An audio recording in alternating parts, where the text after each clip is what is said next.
안녕하세요. 말씀 메이커리 317번째 시간 기도하심으로 시작하겠습니다. 거룩하신 주님 감사합니다. 주님의 말씀을 묵상합니다. 성령님께서 말씀에 조명이 되어 주시옵소서. 우리 주 예수님의 이름으로 기도합니다. 아멘. 네, 오늘 보실 말씀은 욥기 9장 1절에서 24절까지의 말씀입니다. 욥이 대답하였다. 그것이 사실이라는 것은 나도 잘 알고 있다. 그러나 사람이 어떻게 하나님 앞에서 의롭다고 주장할 수 있겠느냐? 자, 여기서 의롭다라는 말이 있죠. 이거는 히브리어로 차데크라는 말입니다. 두 가지 의미를 가지고 있습니다. 첫 번째는 도덕적이고 종교적으로 의롭다라는 의미를 가지고 있고요. 또 하나는 의미는 법적인 의미에서 의롭다라는 것, 바로 의롭다라는 판결을 받는다라는 것입니다. 욥은 지금 이 후자의 경우로 이 단어를 사용하고 있습니다. 그러니까 하나님 앞에서 아무도 인간은 의롭다라는 판결을 받을 수 없다라는 겁니다. 하나님과 논쟁에서 이길 수 없고 하나님의 그런 말씀 앞에 아무 말도 할 수 없는 게 인간이라는 것이죠. 자, 이것은 단순히 하나님은 의로우시다라는 말보다 좀 더 깊은 의미의 의롭다라는 말입니다. 하나님은 바로 의의 근원이시고 의롭다라는 판결을 내리실 수 있는 주체라는 것이죠. 그래서 의로운 행동을 해서 의인이 되고 의로운 무엇인가가 있어서 의롭게 되는 것이 아니라 주님께서 의롭다라고 판결하실 때야 비로소 의롭다라고 되는 것입니다. 자, 인간이 하나님 앞에서 의롭다고 인정받지 못하는 이유는요, 바로 하나님께 있다라고 욥은 얘기하고 있는 겁니다.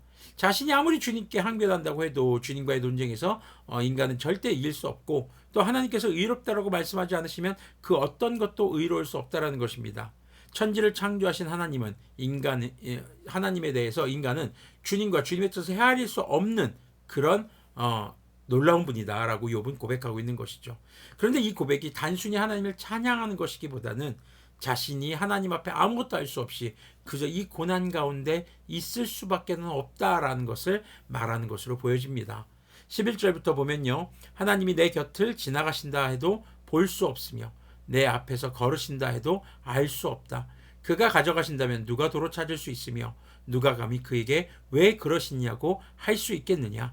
하나님이 진노를 풀지 아니하시면 라합을 돕는 무리도 무릎을 꿇는데, 여기서 라합은 이제 전설에 나오는 당시 중근동기 전설에 나오는 바다의 괴물입니다. 그래서 혼돈과 악의 세력을 말하는 걸로 보시면 됩니다. 기생 라합이가 아니에요, 전혀요. 자, 14절 계속 보면요, 내가 어찌 감히 그분에게 한마디라도 대답할 수 있겠으며 내가 무슨 말대꾸를 할 수 있겠느냐.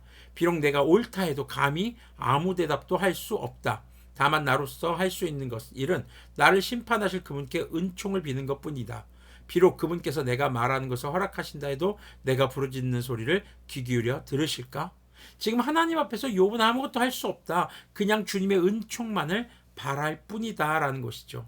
여기서 우리가 15절을 보면요, 자신이 아무리 옳다고 해도 아무런 대답도 할 수 없다는 거죠. 감히 하나님 앞에 어떻게 말할 수 없다는 겁니다. 자신이 악을 행한 적이 없고 죄를 지은 적이 없고 옳게 살아왔어도 하나님 앞에서는 절대 그런 말을 할 수도 없다라는 것이죠. 다만 주님의 은총을 바랄 수밖에 없는 현실을 이야기하는 겁니다. 17절을 계속 보면요, 그분께서 머리털 한 오라기만한 하찮은 일로도 나를 이렇게 짓눌러 부수시고 나도 모를 이유로 나에게 많은 상처를 입히시는데 숨 돌릴 틈도 주지 않고 쓰라림만 안겨주시는데 그분께서 내 간구를 들어주실까? 강한 쪽이 그분이신데 힘으로 겨룬다고 한들 어떻게 이기겠으며 재판에 붙인다고 한들 누가 그분을 재판정으로 불러올 수 있겠느냐. 비록 내가 옳다고 하더라도 그분께서 내 입을 시켜서 나를 정죄하실 것이며 비록 내가 흠이 없다고 하더라도 그분께서 나를 틀렸다고 하실 것이다. 비록 내가 흠이 없다고 하더라도 나도 나 자신을 잘 모르겠고 다만 산다는 것이 싫을 뿐이다. 욥은요, 지금 자신이 무엇을 잘못했는지 사실 모르겠다라는 겁니다. 그렇지만 주님 앞에서는 어떻게 내가 그것을 말할 수 있겠고, 또 하나님이 아니라고 하면 나는 아니라고 할 것을 인정할 수밖에 없는 그런 연약한 사람일 뿐이다. 그러면서 지금 간구하는 게 뭡니까? 사는 게 너무 힘들다. 지금 살아가는 것 자체가 너무나도 괴롭다. 모든 재산을 잃은 것뿐만이 아니라 사랑하는 자녀들까지 잃었잖아요. 지금 그런 마음을 토로하고 있는 겁니다. 22절을 보면요, 나에게는 모든 것이 한 가지로만 여겨진다. 그러므로 나는 그분께서는 흠이 없는 사람이나 악한 사람이나 다 한 가지로 심판하신다 하고 말할 수밖에 없다. 그러니까 악하지 않은 사람, 흠이 없는 사람도 하나님의 재앙 가운데 놓인다라는 것을 지금 그걸 말할 수밖에 없다 이 얘기죠. 그 얘기는 자신이 죄를 지은 것은 아니다라는 것입니다. 자, 갑작스러운 재앙으로 다들 죽게 되었을 때에도 죄 없는 자마저 재앙을 받는 것을 보시고 비웃으실 것이다. 세상의 악한 권세자의 손에 넘어가도 주님께서 재판관의 눈을 가려서 제대로 판결하지 못하게 하신다. 그렇지 않다고 하면 그렇게 하는 이가 누구란 말이냐.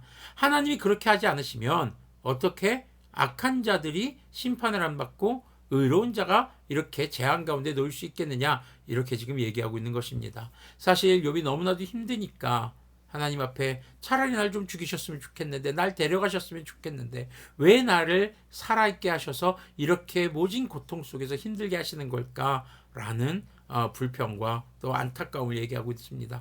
그러면서도 하나님의 전능하심과 또 하나님의 권세 앞에 자신은 아무것도 할 수 없는 연약한 인간임을 고백하고 있는 것이죠. 그래서 오늘 말씀의 제목은 창조와 통치의 주님이십니다.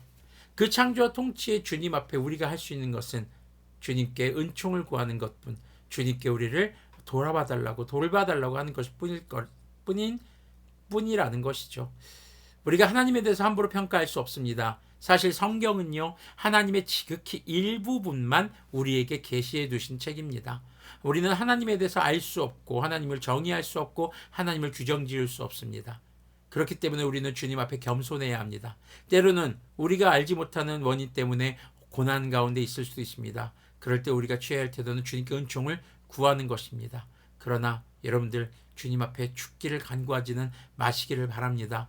우리가 함께 기도할 수 있기를 바랍니다. 지금 욥에게 너무나도 힘든 것은 친구들마저도 자기를 정죄하고 있다는 것이거든요. 여러분들이 정말 한없는 괴로움 속을 헤매고 있다고 하더라도 함께 여러분들과 기도하겠습니다. 언제든지 연락 주시고, 여러분들이 말씀 베이커리 제목의 옆에 있는 아래로 되는 화살표를 누르시면은 교회 주소, 제 전화번호 등의 정보 등이 나옵니다. 여러분들이 함께 연락을 주신다면 여러분들의 어려움을 두고 함께 기도하는 그런 저와 저희 교회가 되도록 하겠습니다. 오늘도 주님께서 여러분들과 함께 하시길 간절히 소망합니다. 잠시 기도하겠습니다. 거룩하신 주님 감사합니다. 창조와 통치의 하나님 앞에 우리는 한없이 연약한 존재일 뿐이라는 것을 다시 한번 돌아봅니다. 주님, 우리를 정말 내치지 마시고 우리를 주님의 긍휼하심으로 바라봐 주시고, 우리가 주님께 간구하고 부르짖을 때 주님께서 우리에게 그 선한 음성으로, 선한 말씀으로 인도해 주실 간절히 소망합니다. 우리 주 예수님의 이름으로 기도합니다. 아멘. 네, 창조와 통치의 주님 앞에 우리가 함께 우리 주 예수님의 이름으로 기도할 때에 정말 한결같은 사랑으로 우리를 인도하시는 그 주님을 믿으며 나아가는 우리가 되길 소망합니다.